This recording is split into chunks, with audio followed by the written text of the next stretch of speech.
This is a reading from the novel Rose Dust, written by E B Converse, read by Lisa Verlo. Evan hadn't worn the suit since his high school graduation. The trousers were a bit short now, but he'd pulled them down around his waist as far as was comfortable and tightened the belt. The tie was more of a struggle, but Mary said it looked just fine. She'd put a fragrant gardenia in his lapel. A boutonniere, she'd called it. This job at Rosewood was much better than any he'd ever had. Definitely better than his last one, digging ditches in construction. Here he took care of the grounds, plus did a little handyman work. What he liked best was gardening. Mrs. Collins had left a library of books in the gardener's cottage, and he'd quickly found himself enamored with the dense text and elaborate illustrations. There was also a box of watercolors and brushes on the bookshelf, as well as a sketchbook containing a few delicate paintings of roses he assumed had been made by Mrs. Collins. Tonight, however, Mr. Collins had asked him to act as additional security for the party. This was outside his regular job, but given he didn't have any local friends, at least it filled up his time. Maybe another employee would resent it, but he welcomed the diversion. He walked under the lofting eucalyptus trees to the dance floor. Caterers had set up paper lanterns, a canopied tent, and the dance floor. 2 long white tables topped with wine, water bottles, glasses, and frosty buckets of ice were at the back, while smaller round tables with arrangements of blue irises and yellow daisies surrounded the floor. Musicians tuned their instruments. Guests were ordering drinks from the bar, and the buffet was set up. These were the sounds of privilege and style. A bunch of college kids and a bunch of rich folks. Real civilized, he thought. By 10 p.m., most of the party had moved outside. Evan leaned against Mr. Collins' Mercedes and pulled on his cigarette, the ember glowing like a firefly. After tossing it to the ground and rubbing it out under his heel, he crossed his arms and watched the bubble of light and music under the green-striped tent. About 20 people were dancing to California Dreamin', under the amused scrutiny of their respectable elders. The dancers moved around the floor like figurines in a glass music box. Before coming to Rosewood, he had only heard of parties like this. All these people probably had private pools, tennis courts, rose gardens, and yards as big as baseball fields. It was crazy to think that there were more than a handful of people who had this kind of money. He didn't even know his own father, and his mother had made her living working in a bakery.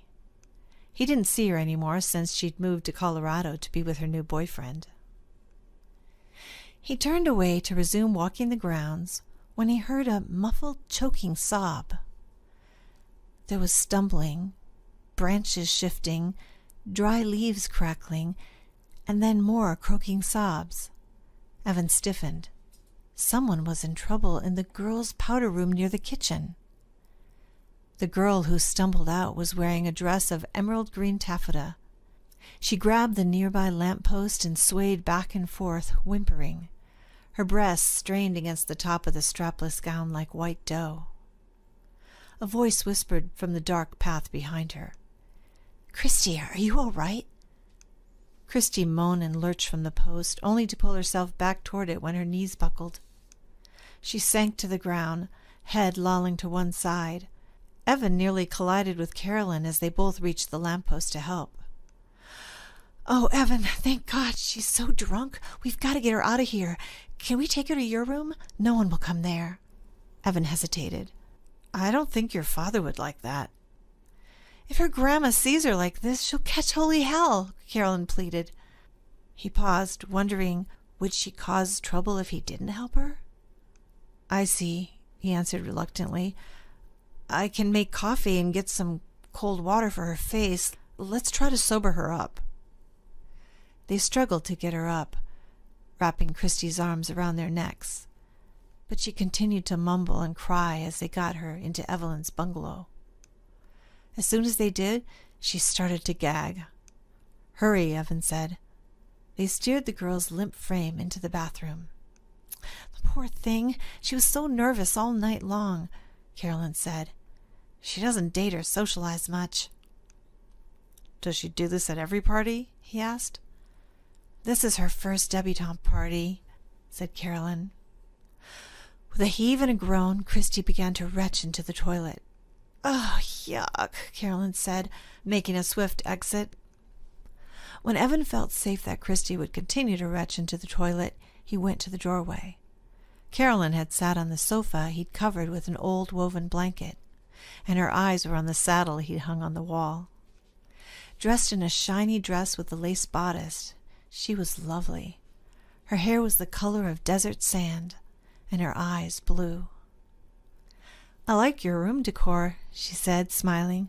Sort of cowboy. You look very pretty tonight, he commented at the same time. Carolyn laughed. Why did she laugh? Did she like his compliment? Before he could ask more questions, Christy let out a groan. Rising, Carolyn went back to check on her friend.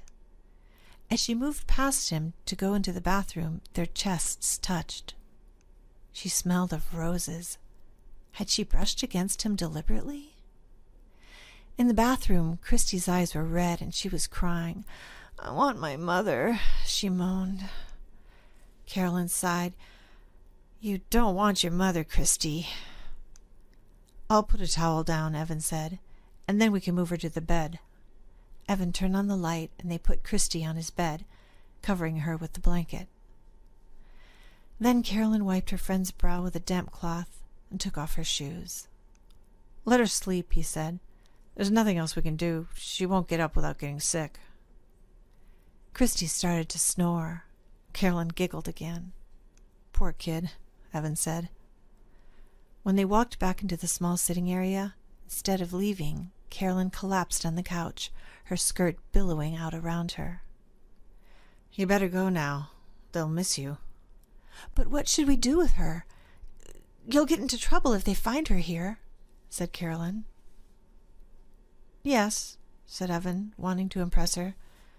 Carolyn looked at him, her eyes full of regret. I'll take care of her, don't worry, he said, soothing her. I'll move her to the house when she can stand up and put her in your father's study. She'll be there in an hour, okay? What if you get caught? I won't get caught, Evan smiled. That earned him a smile back. Then suddenly Carolyn stood up, leaned forward, and kissed him on the cheek. Thanks. He pulled his breath in with a whistle. That was nice, Carolyn. Go back to the party now. Oh, of course, said Carolyn, blushing as she left. He watched her walk away in the direction of the music, feeling the softness of her lips on his cheek and remembering her delicate scent. Was there any place in Carolyn's elite world for him? Or was this kiss just a tease? Probably, but he was tempted. Christy coughed behind him. Now to deal with Christy. He would be fired if they found her here, alone with him in his room. Hopefully, the kitchen staff wouldn't say anything if he snuck her in that way. If only he could sober the girl up enough to walk her over there. Carolyn, as gorgeous as she was, might just be too much trouble. Hi, thank you for watching this video. If you enjoyed it, please give it a like and subscribe to our channel for more readings and author interviews. And don't forget to hit that bell to get notified every time we post new content.